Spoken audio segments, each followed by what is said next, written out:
Star விஜயில் 1:30 முதல் 4 இல்லத்தரசிகளின் நேரம். ஆமாங்க, அவ சொல்றதுதான் கரெக்ட். அவளுக்கே இடம் பத்தாது.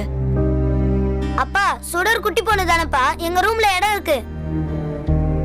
விடு பாத்துக்கலாம். மனசுல விசாலமா இடம் இல்லாதப்ப எதுவுமே பத்தாம தானே இருக்கும். இந்த மாதிரி ஏதாவது குத்தி காமிச்சு டயலாக் பேசிட்டு இருந்தீங்கன்னா கடுப்பாயிடுவேன். நான் என்ன மாடியில போய் அவளை தனியா படுத்து தூங்குன்னு நான் சொன்னேன்?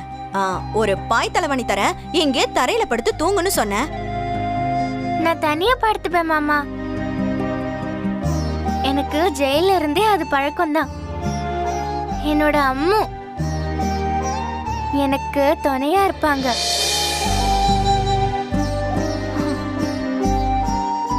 அதான் அவளே சொல்லிட்டால, அப்புறம் என்ன? இல்லம்மா சரலா, என்னதான் இருந்தாலும் இது பழக்கம் இல்லாத இடம் தானே, அவளுக்கு பயமா இருக்காது?